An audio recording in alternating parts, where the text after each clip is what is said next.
Okay, so Be'ezras Hashem, we are going to be continuing our series of classes on the inner world of calmness. And it could be that today's class is going to be split into two. I'm not sure yet.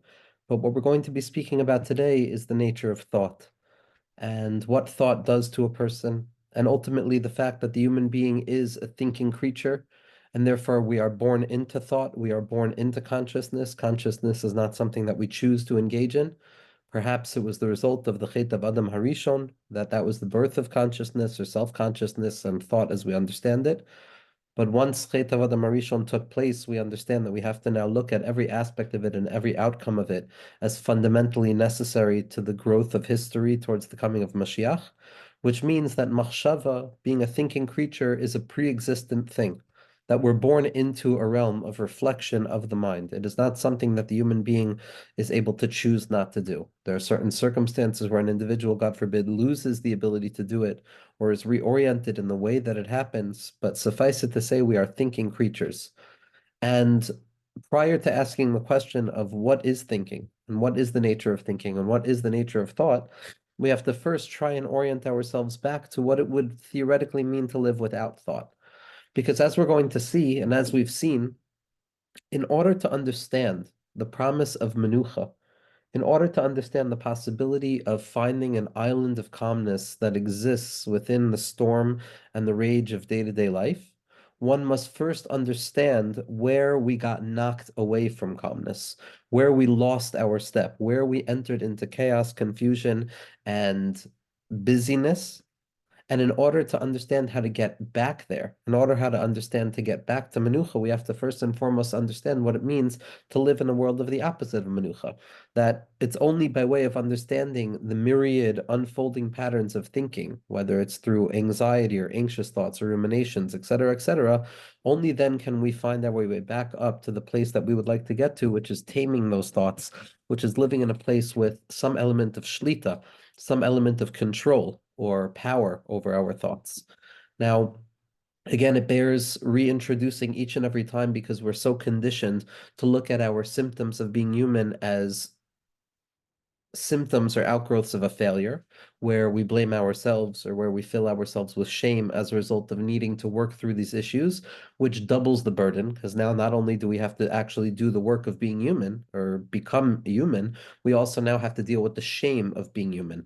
And part of that, or most of it, stems from what we described is the misunderstanding of what the role of a human being in this world is. If we were to assume mistakenly that the role of the human being were to access some element of perfection, wherein we, in our perfection, sat with HaKadosh Baruch Hu, so to speak, in his perfection as two perfect creatures, so then perhaps theoretically, the notion of calmness in its absolute state, devoid of thought, devoid of struggle, devoid of effort, a world without any problem whatsoever, a space of pure intoxication with the pleasures of self.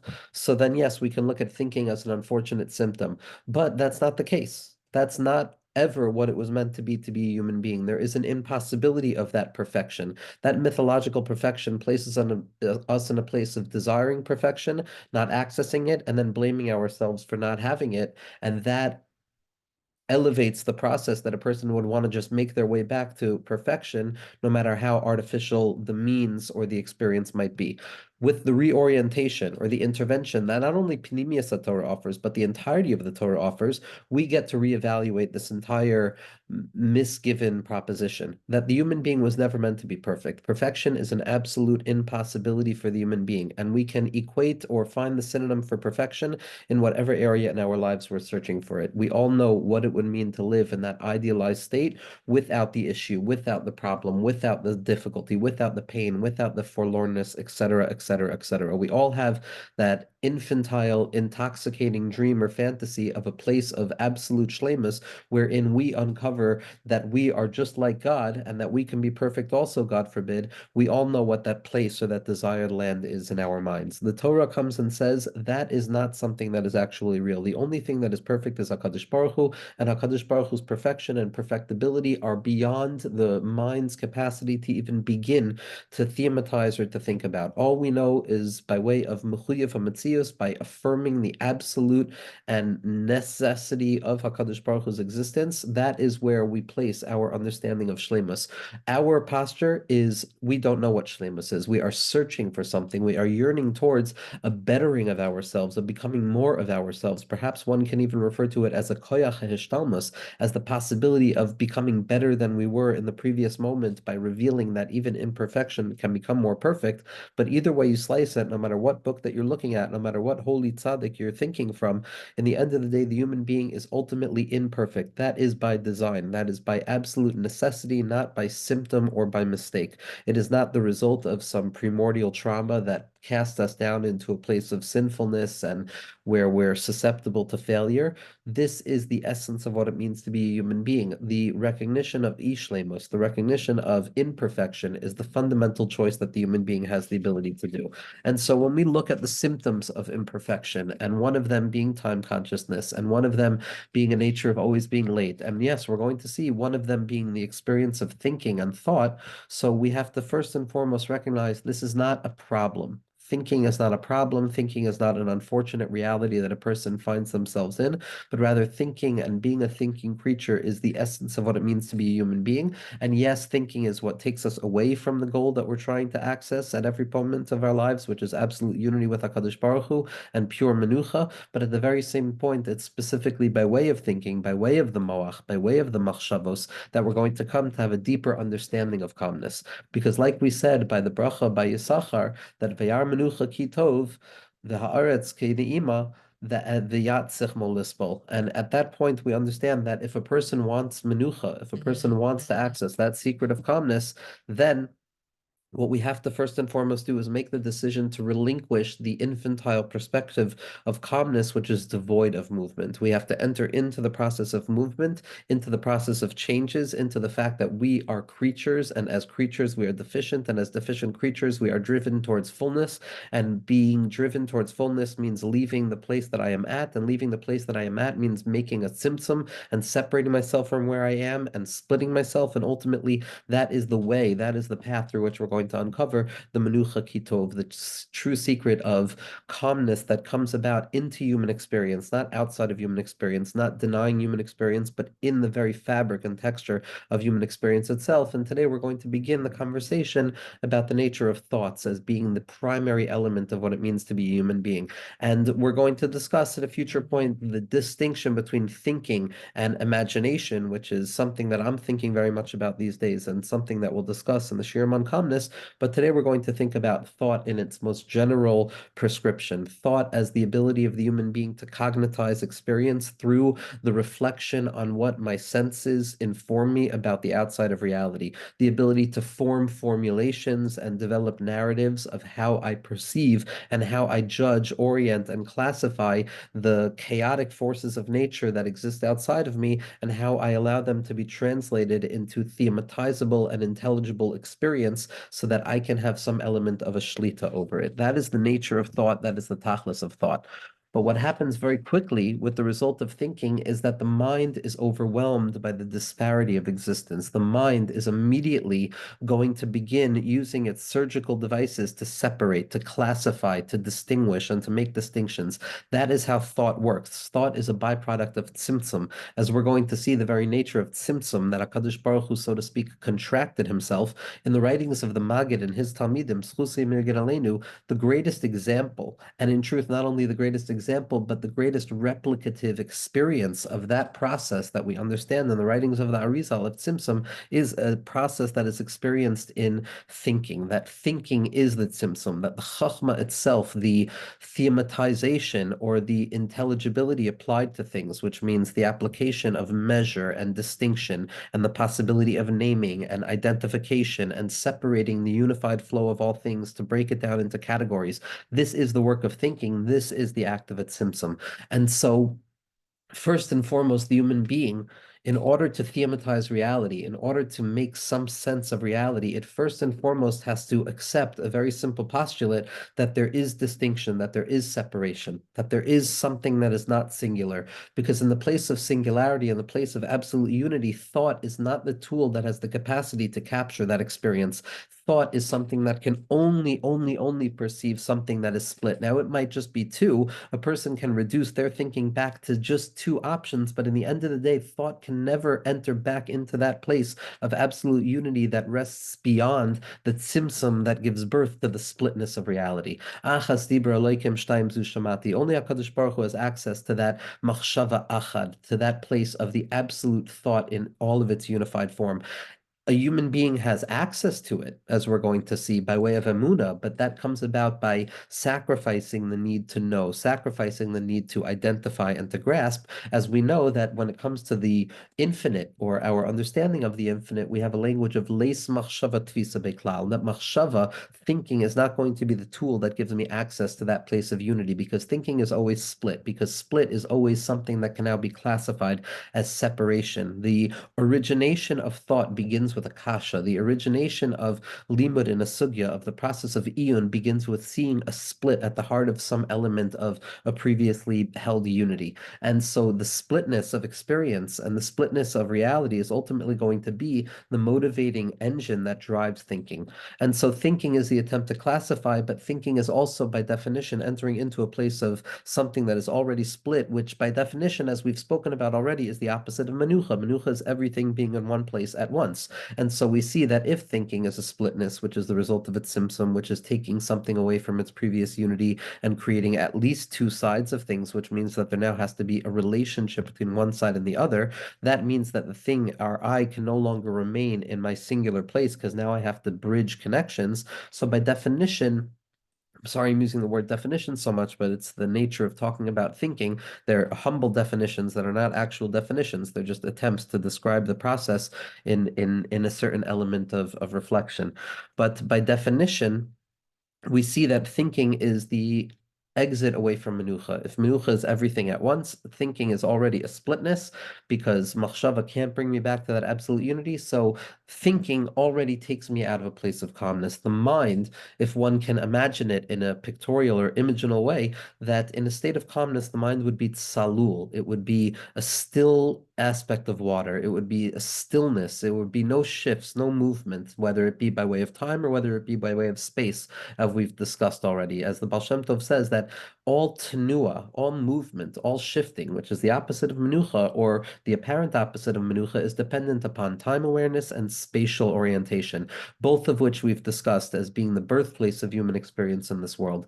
And it is specifically within that tenua of the machshava that we begin to imagine the mind and its rippled effects, that there can be a kernel of thought, and then there can be elements of that thought that can be applied furthermore in different applications, and I can access the thought in its omek, and its depth, and its rochev, and its width, and in its oirich, and in its height, and all of the matters of iyun, and all of the elements of what it means to be a thinking creature, whether it be by way of the worlds of separation of Bri, Yitzir, and Asiya, three different types of thoughts.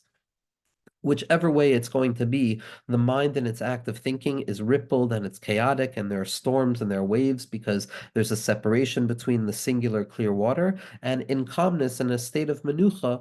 So there's going to be a stillness of water. Now, like we said, had Adam Harishon been created a singular thing, had human beings been created something that was capable of accessing the unity beyond what anything limited can access, HaKadosh Baruch Hu could have done whatever he wanted in some way or another. HaKadosh Baruch Hu could have gotten it done. That's the element, that there are no rules or regulations as to what HaKadosh Baruch Hu could have desired out of creation. And theoretically, there could have been some impossible way of conceiving the human being as some element of perfect. And if that were the case, then the human being would have developed in a state of unity. And then, as a result of human symptoms and frailty and failure, so then that original unity would have been split, and our job would be to mend the rift between that original unity that has now become split and return back to that place of perfection.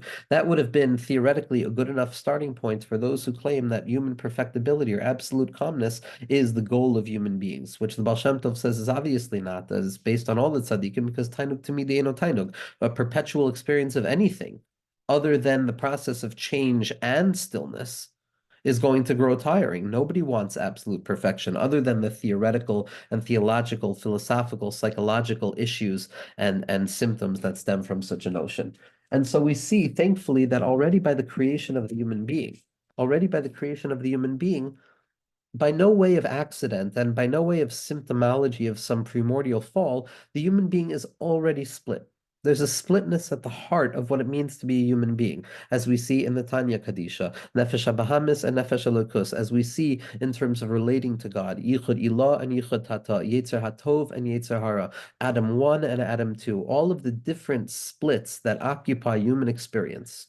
Rav Kook Schuseg said to those who said about his spirit that it was torn, Nefesh Karua, he says, Misha Amar Alaisha Nafshi Karua, he who said about me that my soul is torn, Yafa Amart. Of course they spoke properly, because Efshar Lahavinu Lidmot Davar She'eno Karua. It's impossible to conceive of anything that's not split. Ella Hakol split. Everything is split from the top down to the bottom, other than HaKadosh Baruch Hu. Only HaKadosh Baruch Hu is whole. Only a domain appears to be unmoving. But in truth, the movement from the splitness back to an attempt to unify, and then to come in contact with another splitness and an attempt to unify once again, that is the work of Yechudim. It is mending the split, mending the rift. The rift is by definition part and parcel of the human being to enable the work of Yechudim. And acts of unification are not a singular unification that will unify all things without severance or separation again, but rather each and every moment is an opportunity for a new yichud, a new unification of the self, with the full awareness that in the next moment I'm going to be split again, not because the splitness is a symptom of some fall which keeps me stuck in my shameful perception or attitude, but rather because the splitness is the very factor, the very fundamental essence of what it means to be a human being. Achas diber aleichem shtaim zu shamati. And we see already in the pasuk in Parak Beis Ois Zayin, Parak Beis Pasuk Zayin, Vayitzer Hashem Elokim es ha'adam afar min ha'adam, that HaKadosh Baruch Hu formed the human being from the dust of the earth. V'yipat ba'achvav nishmas chayim, and he breathed into him a breath of life, as we're going to see in future shirim, the role of breath. V'yi ha'adam lenefesh chaya, and the individual became, the human being became a living creature with vitality, with a capacity of intelligibility, which Onkelos identifies as speech, as we're going to see in a shir on speech, that thought and speech are not two separate arenas, but rather there is a thought within speech and there is a speech within thought, and both are obviously interconnected together. But over here, we can say that the nefesh chaya, the speaking act, is ultimately the mark or the stamp of a thought that has been fully expressed from its beginning. So we're still talking about thought here. So Chazal already point out on Vayitzer that HaKadosh Baruch Hu formed, that the word is spelled with an extra yud, that there's a double nature over here. The yud, the word that is used to represent chachma, yud chachma kaduma, the yud of machshava, the beginningness of conceptualization, of perspective, of looking out and trying to measure this chaotic world. There's already a splitness. There's already a double nature there. And Rashi says, Vayitzer shtei yitziros, there were two forms of creation, yitzir olam hazeh, there was a creation for this world, and a Yetzira and a creation for the next world, for the revival of the dead. But when it comes to an animal, that the animal has no orientation towards future orientation of time, over there by the animal, it doesn't say two yuds. By an animal, as the Maharal points out, behema is ba-ma. It has what it has. There might be an element of consciousness, there might be an element of thinking, but relative to the thought of the human being, it is secondary in absolute nature. And therefore, by the animal, there's already a self-sufficiency of feeling that it's whole, because it doesn't have to feel that splitness. It's not conscious of the splitness. It's not a thinking creature that is by nature utilizing splitness to identify categorizations of good and bad, dark and light in this world. Mamela, the behema, is sholem b'fnei atzmo, the Maharal points out. Its deficiency is that it's whole. The very deficiency of the animal is that it doesn't feel its deficiency and it doesn't feel the need to move out of its deficiency. And therefore, the animal is created with one yud, because there's no splitness, there's no doubled nature of its creation. This is the famous teaching, as we're going to see, of Rav Simcha Bunim Pshischa, that the Nachash, who was Arum Mikol Chayas Asadeh, the most animal of all animals, who attempted to have human knowledge and could only mimic human knowledge by way of trickery and by arama and all of these mimicries and these forms of mimetic desire, etc., etc. So the Nachash's punishment is afar lachma. The Nachash's punishment is that its food is going to be the dust of the earth. So Rav Simcha Bunim says, but this is a blessing.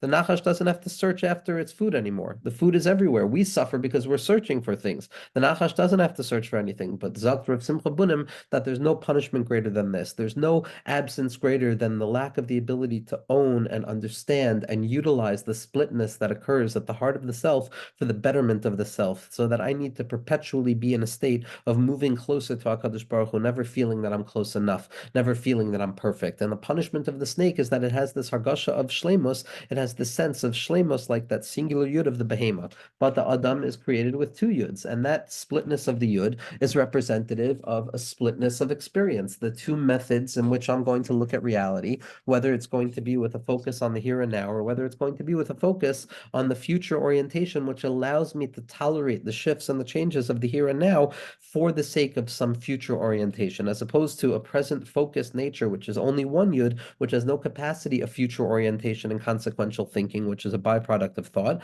and rather could only live in the moment of what is right here, right now, in its infantile nature. And there's really no understanding of past and future, future and past.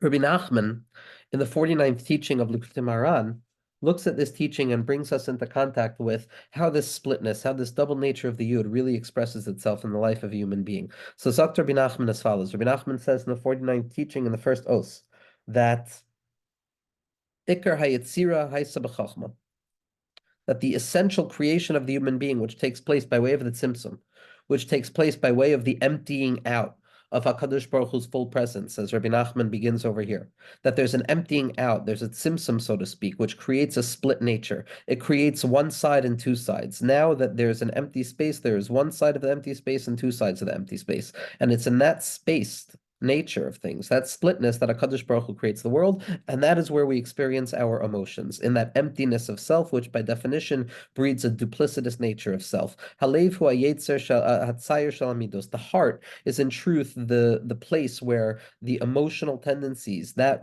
byproduct of thinking, that byproduct of emotional intelligence, we're not talking about something that's other than thought here. We're talking about the heart of the mind. We're talking about the chachmas halev over here. We're not talking simply about midos. Midos is a separate conversation. Emotions are another element where the human being fights against chaos and has to fight for calmness. But here we're talking about the thoughts of the heart. The thoughts of the heart are the place where we orient ourselves and try and deal with this empty space where there are two elements now. Tsur levavi, the place of the heart.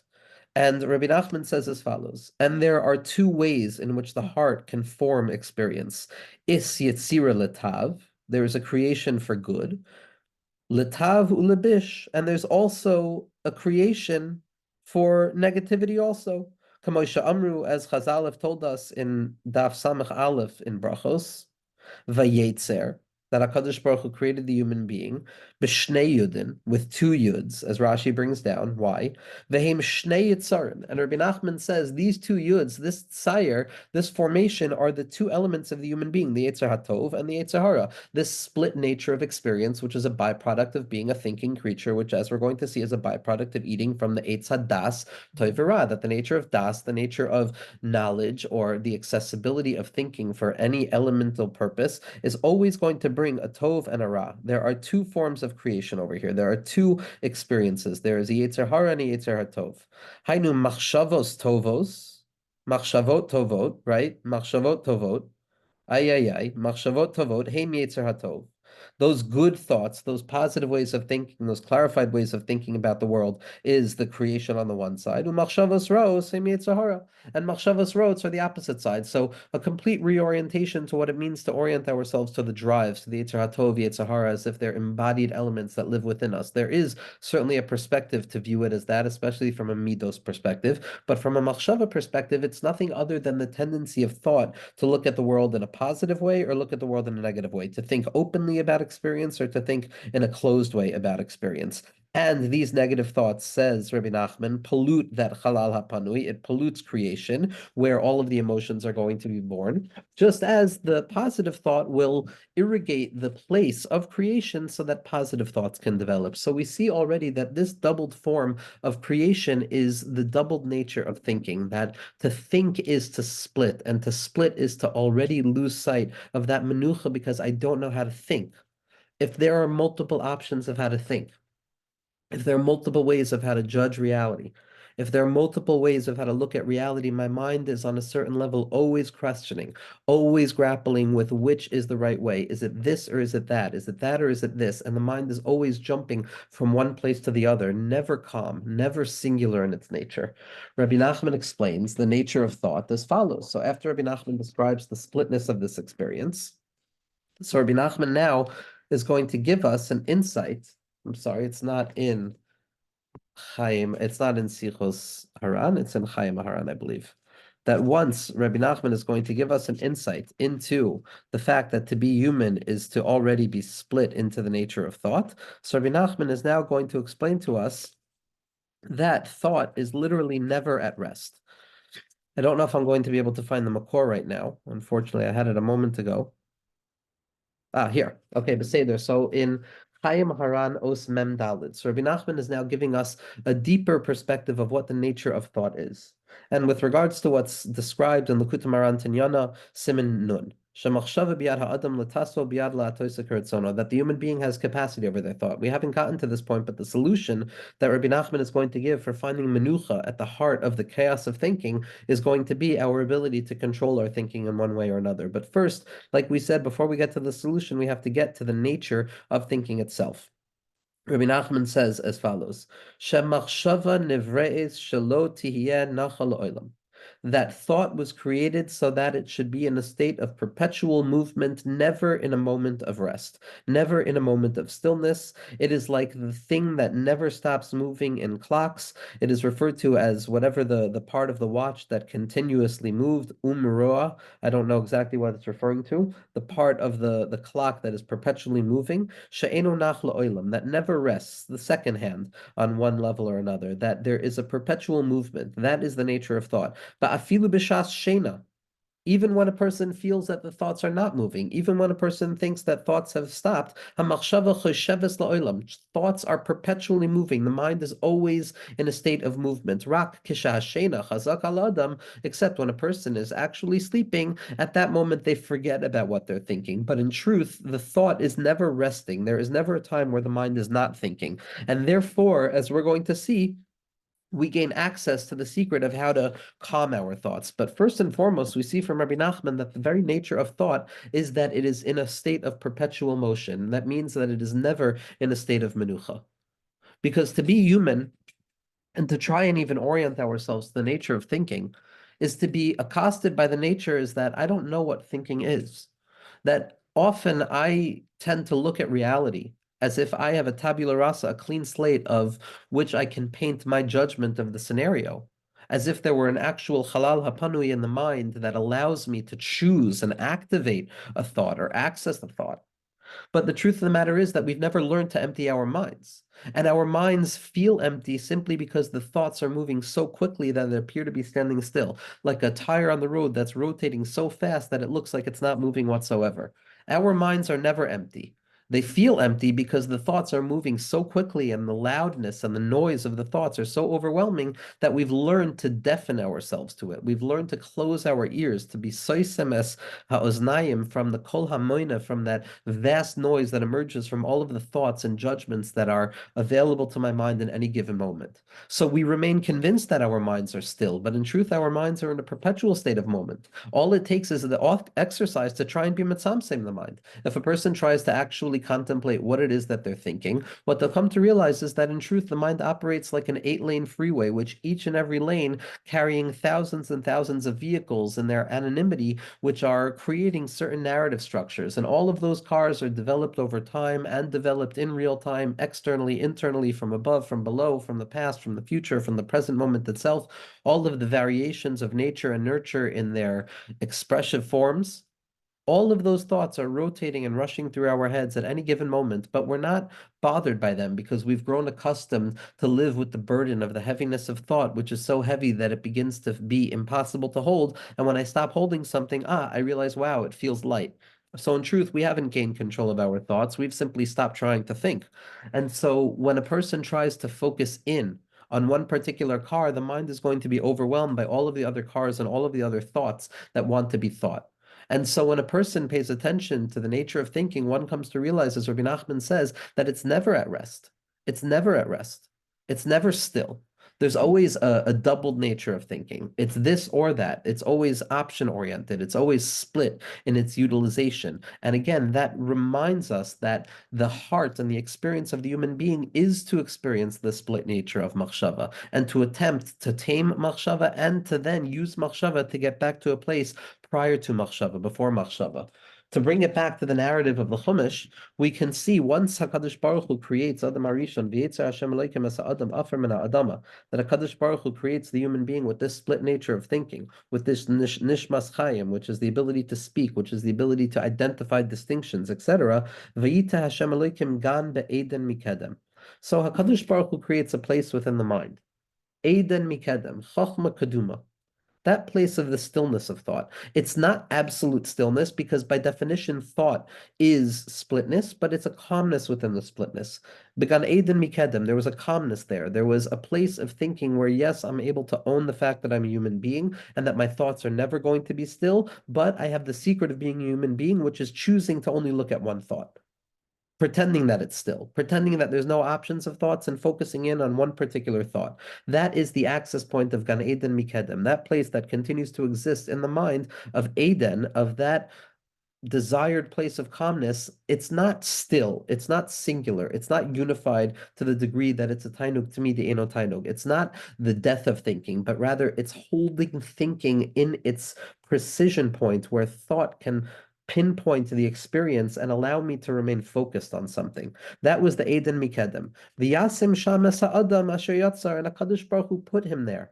HaKadosh Baruch Hu put this split creature with the two yuds, where I have to fight for a good thought or a bad thought, and gave us access to that Gan Eden Mikedem, to that place of Eden in the mind, which gives me the ability to hold a singular thought. Yes, there are always infinite thoughts that are rushing, but I can choose, as Rabbi Nachman is going to show us, to focus in on that particular thought. And here we see Asher Yatzar, that HaKadosh Baruch Hu created that place with one yud. The human being, yes, we have two yuds, but we have the choice to live, even though we're spelled with two yuds, to live as if we're only in one yud. And that's the place of Gan Eden Mikedem.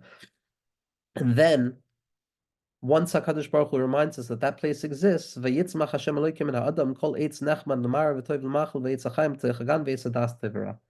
Now HaKadosh Baruch Hu says, yes, that Gan Eden Mikedem, that place of a singular thought that takes into consideration the splitness of thinking. Achas dibur alekim shtayim zu shamati. I am not God in Gan Eden. Adam Arishon was not perfect in Gan Eden. Adam Arishon was placed there la'avda u'lashamra, both elements of which speak a certain deficiency and a need for protection or cultivation at the heart of self, which means that I can never stay singularly collapsed within myself in absolute menucha. Only HaKadosh Baruch Hu is absolute menucha. But I can own what it means to be a human being, which is the movement outwards and the need for the tenua, the need for the movement, and include that movement back into a place of singularity, which is the Eitz HaChaim B'Sei Chagan, that place of Kadmas Eden, that place of living in that place of Menucha Ki Tov, which takes into consideration that it's an effort to be calm. It mamish demands every ounce of a person's koyach to remain calm. It demands every ounce of a person's machshava and the hiskabsis hamachshava and the tzimtzum and the richus hamachshava. All of these elements which are oriented towards the minimization of thought, the closing of thought, the utilization of boundaries to ensure that I am only keeping my mind focused on one particular thought, that tzimtzum hamachshava, that's the koyach of the Eitz HaChaim, to choose to engage in the yagia, in the effort necessary for tasting a taste of menucha in this world. But then immediately after giving us that access point to the Eitz HaChaim, to the Yud Chochma Kaduma, to that place of Eden Mikedem and Gan Eden, of Menucha within change, HaKadosh Baruch Hu reminds us, but there's also an Eitz Hadas Tevera. There's also the very nature and tendency of the thoughts to split, because the Eitz HaChaim and the Eitz Hadas Tevera, as we're seeing and we're going to see Menucha and the opposite of Menucha, Chaim and Maves, they're all the same thing seen in two different ways. And it is ultimately a question of the perspectival shift and the application of the Shlita of the machshava in a singular form, and a chad ketiru aktira, as Rashbi was able to say, that I had one thought this entire time, HaKadosh Baruch Hu, and that thought was connected to you. There were millions of thoughts, but there was one thought the entire time. And so By definition, anytime we have the axis point of the Eitz HaChaim, which is the calmness of thought, in spite of the fact that thought still maintains the possibility of becoming split, it's holding all of the multiplicity and noise of thought at an abeyance and being mitzamsing myself to one particular thought, in spite of the fact that all of the other kalvin, sayakin, all of the other thoughts want to bang on the door and distract me from that singular focus that I've chosen to engage in with the koyach of machshava, with the richus machshava and the Eitz HaChaim. But that at the very same moment is always susceptible of splitting into the Eitz Hadas Tov Ra, because the nature of thought, as Rabbi Nachman points out in the name of Chazal, is Vayetzer Ha'adam with two yuds, Yetzer Tov, Yetzer Hara, Machshavas Tovos, and Machshavas Ra'os, two ways of thinking about the world, which by definition creates the anxiety of choice, which takes me away from the moment, which puts me in a position of attempting to be in control, and that control orientation is the opposite of acceptance, which is the birthplace of calmness of the mind. So immediately, we find Ve'etz HaChaim B'Seich Hagan Ve'etz Hadas Tevera. And here, the Torah HaKadosha gives us something profound. Now it's going to describe the nature of what happens with thought. How is it that thought can be a Kadmas Eden? It could be that place of Gan Eden Mikedem, that place of the Eitz Chaim, where I could be mistavik myself to the Chay HaChaim, which is the tzimtzum necessary to focus my thought on the particular point of which I want to access right now and ignore the rest. Nahar Yoitzim Eden, there is a Nahar that steams forth from Gan Eden Lahashkes Asagan to irrigate the field. Umisham Yefared Vahaya Arbereshim. And it's at that place that the field extends and becomes the four rivers that surround the entire world. Here we have the very mechanism of thought, as we described in the Shir on Mayim B'Mayim. The mind is like water, and thoughts are like the Levyasan, the great sea creatures that float throughout the water, as Leshem's depiction and actual picture shows that the nature of the Levyasan, the straight snake and the crooked snake, both which are unified, representing the splitness of being a human being for the purpose of ultimately coming to a deeper sense of unity. When the Leshem draws this out, it's a top-down vision of the mind. It's with the skull open, it shows the two hemispheres and the corpus callosum that separates the hemispheres and the cerebral spinal fluid, which comes from the spine and connects the body to the mind. It's an incredible thing. And so we can really look at the mind itself as this place of water that comes from Gan Eden, and the splitness of the mind and the opening of the mind into the possibilities of thought as the unfolding of the water into experience. And so the pasuk says that there was a nahar that's Yotzei Eden. There's an access point. There's an access point that we have to that Eitz HaChaim, to that Nakuda of Chachma, to that choice to think one singular thing, as we're going to see. But we have to be aware that we don't necessarily have access to that at all times. And so that Nahar brings us from Eden Lahashkois Sagan, where the thoughts are already being irrigated. There's already various possibilities of thought. Gan represents the split nature of things into a number unit, which is still contained within a realm of unity. The Gan Parshios Torah. There are 53 Parshios in the Torah, meaning that the Torah is a davar echad, but at the same point it can be split into 53 ways. So too with Sefer HaTanya Kadisha. It is a singular book, but it's split into 53 prakim, which describes the nature of the Eitz Hadas, Toivera, of the Nefesh HaBahamis and the Nefesh HaLoikas. So there's that original place of thought of Gan Eden Mikedem, which is that pure thought. Yes, there are possibilities of disorderly thinking and anxiety and complication and multiplication of thinking, but it's still held in abeyance in that place of chachma, in that place of tzimtzum. But the next point is where I can't hold on to that tzimtzum so much. I can't focus in mindfully in a singular point of attention. So here, a person gains access to live in the gan of their thoughts, the place where the thoughts are still being irrigated by the nahar that's Yotzei Me'eden. Yes, thoughts are beginning. Yes, there are many thoughts. There are riboy machshavos that I have throughout the day, but they're still oriented towards an achdus. They're still rooted in the river that flows forth from Gan Eden. Yes, there are many thoughts. Yes, my mind is attempting to categorize, to separate, to judge, etc., to remember, to project, to anticipate, to be fearful of. But nevertheless, all of those thoughts operate in a place in the garden. They still are unified. I still know what's in charge of them. I know how I want to think today. I don't know what I'm thinking at the present moment, which would be operating in a place of Kadmas Gan Eden, where I know exactly what I'm thinking about. I'm thinking only about HaKadosh Baruch Hu. I'm thinking only about the goodness that exists at the heart of all things, at the heart of the apparent duplicitous nature of existence. But when a person falls away from that, they carry themselves with the Nahar HaYotzei Eden. The river flows forth from that place and it irrigates the Gan. The Gan is where all of the riboy thoughts grow, all of the possibilities of thinking, where the Baal Shem Tov describes based on the Arizal, there's seven categories of thinking. There are thoughts that are oriented towards love, and they can go up or down in one way or another. There are thoughts that are oriented towards fear or detachment, which can go up and down or one way or the other. There's thoughts oriented towards beauty and the orientation towards order, which again can go up or down in one way or the other. There's thoughts oriented towards the need to be victorious and for endurance, which can go up and down one way or the other. There's thoughts associated with grandeur and acceptance and pride, which can go up and down one way or the other. And there are thoughts associated with connectivity and presence, which, because of the nature of thought, could go up or down. Those are the seven natures of thought that the Baal Shem Tov describes. And in this garden, all of those different elements of thought are still unified. I might not know what I'm thinking right now, but I know that I would like to think. So I'm living in the disparity of thought. I'm living in the preconditions and the pre-reflective nature to utilize thinking to categorize my day. And by categorization, I mean to separate, to sever, and to mela, be in a state of planning and engagement and movement, which is theoretically the opposite of menucha, but it's still the nahar yoitzimi and the river flows forth from the gan. And then I run the risk, as being a human being, of losing sight of that gan and extending Yifrad Vahaya La'arba Roshim. The mind, Roshim, the head itself, can then split up into four categories. The four categories of the mind are always Chachma Bina and Das in the Tov and the Ra of it, the Chasadim and the Gevuros, the positivity and the negativity of Das. So we see that the nature of the mind that the Torah Kadosh is describing to us, after describing the nature of the human being, which is Vayetzer Sa'adam, which Rabbi Nachman says is the two-pronged nature of thinking, good thoughts and bad thoughts. Then the Torah Kedosha tells us that we still maintain access to Kadmas Eden, to the Eden of the Seikel, to that Chachma where, yes, there's a susceptibility to splitness of thinking, but I'm still choosing to live with the singular conscious connection of choosing to think what I would like to think, in spite of the fact that thought is always giving me many, many options, which takes me away from Menucha. And then there's living with the entry into the Gan, where I'm not holding in that singular thought, but I know that all of my thoughts, no matter what my thoughts are going to be throughout the nature of the day and the many, many times that I experience changes throughout the day, my thoughts are still going to be oriented towards a general sense of goodness. That's the Nahar Hayotzimi Eden. And that expresses itself in the four elements of the Rosh, in the Chachma, and the Bina, in the Chasadim of Das, in the Gvurus of Das, in the Tovara. So we see right after the Torah describes the nature of the human being a thinking creature, and giving us the ability to connect with our thought to the Eitz HaChaim or to the Eitz HaDas, Tov Ra, the splitness, because that's the nature of thought. So the Torah then goes into describing it in almost geographic formations of water, which can be mapped onto the neurological basis of the mind itself.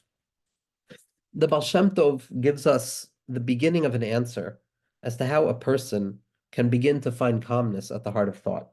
Because the nature of being thinking is not simply an intellectual gesture.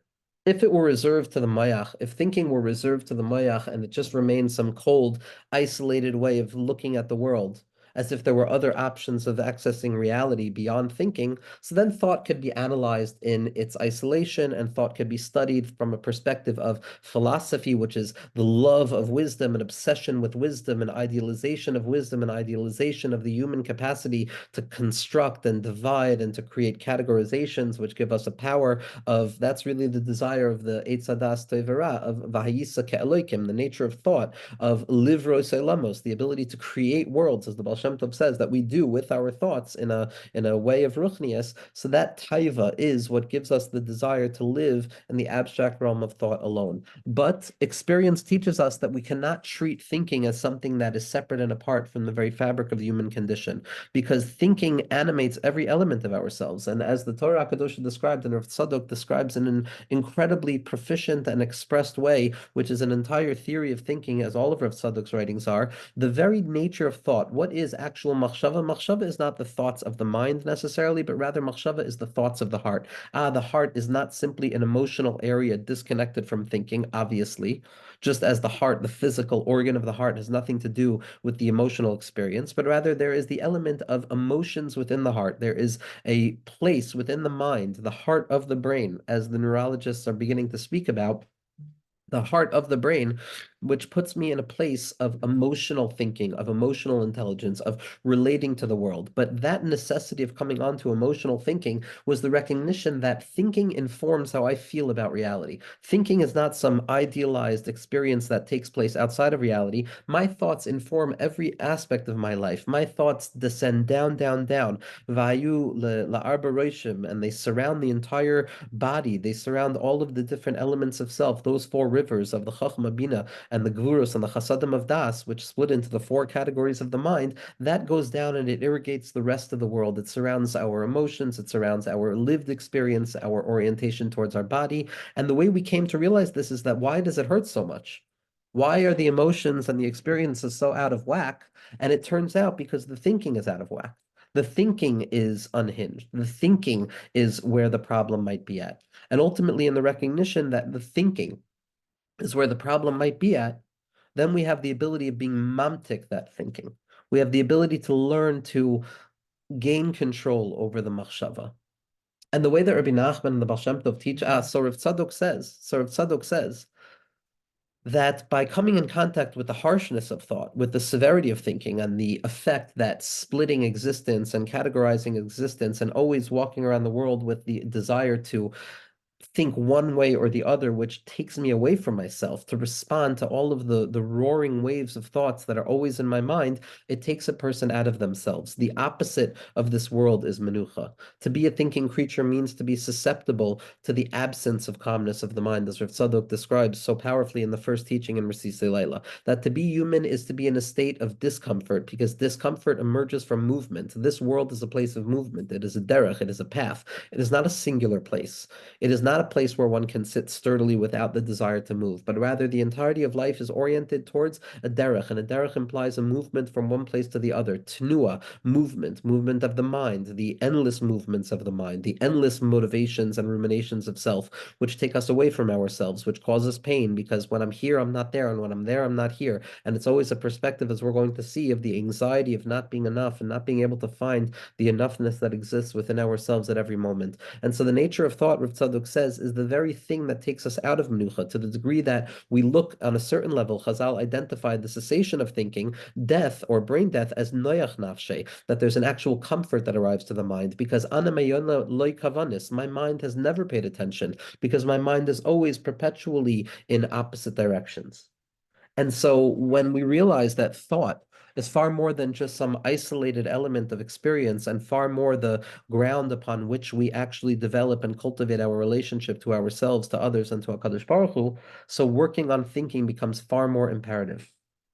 And the koyach that the Baal Shem Tov teaches us, and the koyach that Rabbi Nachman teaches us, and the koyach that the Vilna Gaon teaches us, and the Ramchal, and the Rashash, and the Bali Musar, and all of the tzaddikim from the previous generations, and in particular in our generation, that the tzaddikim teach us that yes, the mind is a wild thing. Yes, to be a thinking creature is to have endless ruminations that are flowing through the mind at any given moment. Rabos machshavos believe ish. There are many, many thoughts in the heart of man, that man is a separated creature. Man is an apparently torn thing, as Rav Kook pointed out. We have many, many possibilities of thinking, and there is born the noise of experience. There is born the anxiety of choosing how to think, the anxiety of thinking wrong, the suffering that comes about with being conditioned into a way of thinking. But thinking is the place where the human being falls, where the human being struggles.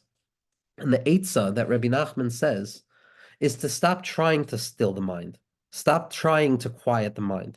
Stop trying to make the mind a singular thing, because it never was that. The mind was never mu'uchad. The mind is always split, because the human being is always split. There's two yuds. There's the Yetzer Hara and there's the Yetzer Tov.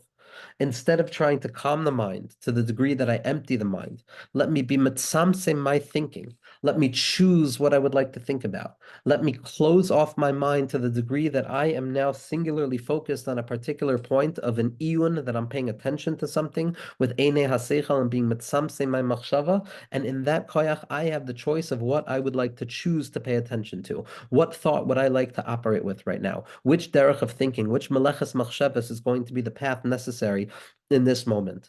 And when I can learn the secret art of being mitzamse my machshava, by closing off my mind, by limiting my mind, by being metzamse my mind, I can learn to live with menucha in spite of the fact that the mind is the opposite of menucha. Shabbos is the avoid of meleches machshavas. It's the ability of honing the mind in and ignoring the seven lanes of chaotic thoughts that are outside, and ignoring the kalvin, the chatzifin that are knocking on the door of my mind saying, who gave you permission to close off what access we have to your central focus? It's tapping back into that nahar hayotzim eden and going back into that place of a calmness of thinking.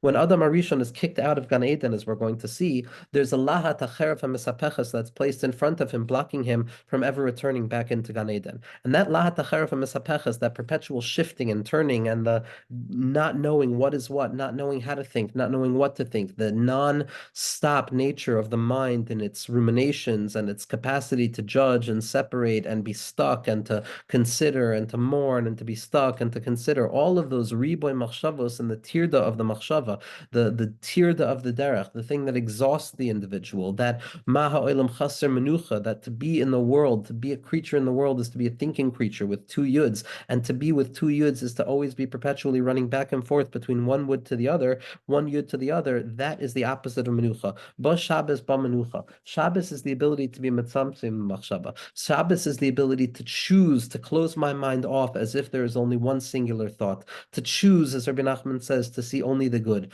Rabbos machshavos bleivish va'atzas Hashem hitakum, to stand up, to set a limit to my things, to say ad kan tavo, to limit, to utilize the tzimtzum and the richus hamachshava, the ability to choose the singular focus and pinpoint of attention, even for a moment, to regain ownership over my mind. Yes, I might not have the choice to live in a place prior to thinking, but yes, I remain perpetually open and I have access to the Kadmas Eden, to that place of Gan Eden. I have the Eitz HaChaim within me. I can tap back into that place of choosing to quiet the mind, not to empty the mind, but to allow those other thoughts to simply continue being thought without a thinker paying attention to it, and to allow the thinker to focus solely in on one singular thing. And this yichud of thinking, this secret of hu hamada, hu hayodea, hu hayadua, this secret of seichel maskilu muskal, that the mind is fundamentally connected through the act of thinking to the thing that is being thought about, gives us the access point to that singular focus, to that kavana,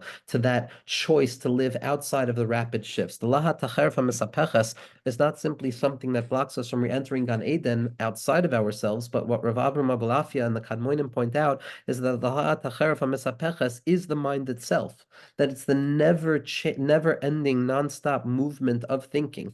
And in order to slow that down, we have to be mitzamseim, we have to wait, we have to be patient with our thoughts. We have to own certain tools like first thought wrong, or let me think twice, or learn the secret of iyun, which is a penetration of thought down into itself, not being sufficed with the surface level of thought, but thinking about thinking itself and finding the infinite reservoirs that exist within each and every thought. And where my mind finds itself is where I'm going to be. And the secret of learning how to still that lahat hamisapeches in our mind is the choice of thought. Yes, I can never quiet down the rapid movement of thought, but I can choose to find that singular point of calmness and a calm thought within the riboy machshavos, within the tirda. The atzas Hashem hisakum, to find that place, that koyach of the nekeva, that place of tzimtzum, to choose this one singular thought, to slow the thought down, to move the thoughts beyond, and to not focus on what I don't want to focus on, and to focus what I want to focus on, and to uncover that secret of bechira, the bechira to think about the given situation. That is the opposite of menucha. It is the place of choice. It is the place of duplicitousness and a double nature of the mind. But at the very same moment, it is where we get to choose to live with a singular thought. Yes, there's always going to be the Yetzer Hara and the Yetzer Tov. Yes, there's always going to be tenua and movement away from a singular thought. And there are going to be thoughts that come and detract from my ability to think this singular thought of connectivity that I choose to think in this given moment. But the ikar of the adam is ma, is a koyach ma, is a chachma, is the ability to singularly choose what I would like to think about and disregard the rest. All eyes and jest to a person like that. That a person who has the capacity of singularly choosing how they would like to think and quieting down the brazenest dogs of all other thoughts which want to assault that place of the nahar yoitzami eden, to live in that place where all my thoughts are unified. It's in that place that we can find simcha. It's in that place that we can find menuchas hamachshava, noyach nafshe. There's a calmness that comes. It's not a calmness that arrests all movement of thought. It's a perpetual movement of thought. It's a return over and over to the single thought of remaining and engaging with the dveikus hamachshava, of pushing myself against the natural tendencies to think differently, to allow the mind to wander and to focus in again and again and again, to be boicher b'chayim over and over and over again, even if it's every split second. If a person spends 15 minutes trying to think about one singular thing about a Nakuda Tova, if 14 and a half of those minutes are spent returning my thought back to the Nakuda Tova, not focusing on the Nakudos Rose, not focusing on the Nakudos Rose, quieting down the mind, quieting down the roaring nature of the mind, It's specifically there that a person is going to uncover the power of thinking. There's a Maisa that happened to me. I had the schus of being near Rav Yitzchak Meyer Morgenstern Shlita on Purim. So after meal by the Rebbe's house, I was able to be in a car that had the Rebbe in it, and it was going to the Tish. And the chaos that ensued when the Rebbe was leaving the house, and the noise, and the riboy, and the Hatzalah, and all of the different voices of each and every person, and all of their own individual experiences and worlds, the noise was deafening, both internally and externally. There was a koil hamoina, there was a koil and a rash gadol, and the Rebbe was at the center of it. The Rebbe was in the middle of it, and people were pushing in an element of kedusha, but there was chaos. And then suddenly we find ourselves being pushed out, in one way or another. Hashkacha has it that I find myself in this car, and the Rebbe was sitting in the front seat. And what I hear the Rebbe doing is saying as follows: shh, shh, shh, shh, shh, shh, shh. And there was absolute silence in the car. The noise had stopped once the door had shut.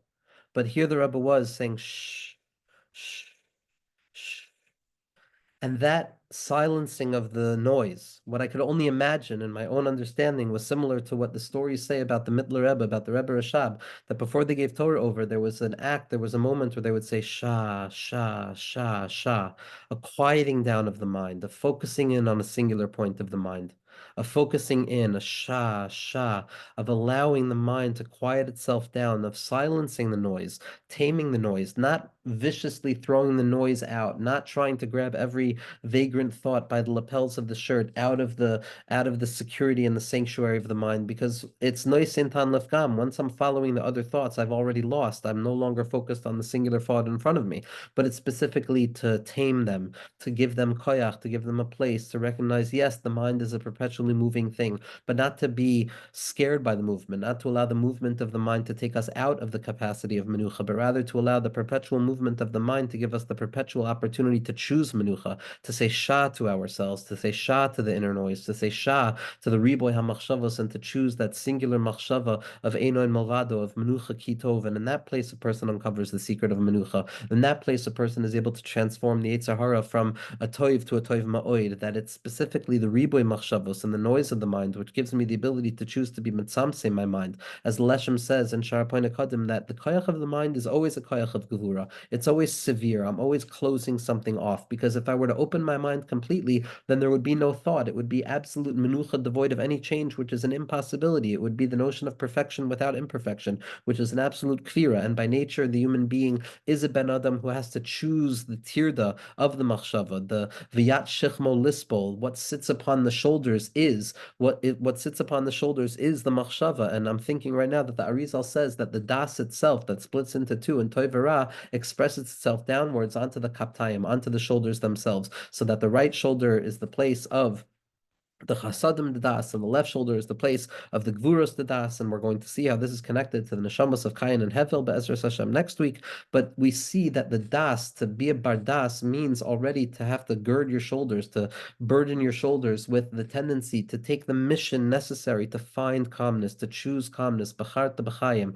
In that secret, we can find machshavos tovos. We can choose over and over to find, as Rabbi Nachman says, that positive thought at the beginning of the day that I'm going to choose to orient myself to. And even if I can't hold myself in that thought for more than 5 minutes in the morning, 5 minutes in the evening, if I orient my thinking, there's going to be a stamma lishma, a basic assumption that my thoughts are rooted in the original thought that I had. And that's the secret of what Rabbi Nachman describes in the 54th teaching of each person waking up and remembering Al Da'asi, that a person has to affix their das, a person has to focus their machshava, their first machshava of the day, with a positive orientation of a moida ani lefanecha melechai v'kayim, of an access, as the Lubavitch Rebbe points out, of the deepest expression of the secret of emuna that rests at the heart of machshava, because HaKadosh Baruch Hu is the oilam hamachshava. HaKadosh Baruch Hu is the one who gives us the koyach to think, and without the koyach of HaKadosh Baruch Hu being mashpia, that koyach of machshava into our minds, we would be like a behema nidmu, we would be arum b'das, we would be empty without any thought whatsoever. The gift of machshava is the nishmas chayim that HaKadosh Baruch Hu blows into us, and it's a doubled gift. Like any gift, it's something that can go one way or the other, but I have to choose over and over to orient myself. And when I orient myself, then at least it's a Nahar Hayotzim Eden Lahashkais is a gan. Yes, there's going to be a gan of machshavos, but they're still rooted in that Nahar Hayotzim Eden, that irrigating well of Olam Haba, of Menucha Kitov, of being present prior to the Lahat HaCher from Mesapeches. It's finding calmness within the Lahat HaCher from Mesapeches. It's bringing the Malachim themselves, the Chitzonias HaOlam, the Chitzonias and the Ribu Machshavos and the Mutari HaSeichel back into a place of significance. Because once I learn the role of these vagrant thoughts, which is not to focus on them, then I am now including all that appeared to be inessential and secondary to the thinking process into the power of thinking, because everything that takes away from thinking is also now the fundamental place where the act of thinking takes place. And Be'ezras Hashem, through this inclusion of the difficulty of what takes us away from Menucha and away from conscious thinking and away from mindfulness, we can double the experience of mindfulness, because now we enjoin and we bring in the difficulty itself, and we can illuminate the world and ourselves with a Menucha within the Yagiyah and the secret of Shabbos within the 6 days of the week, Be'ezras Hashem.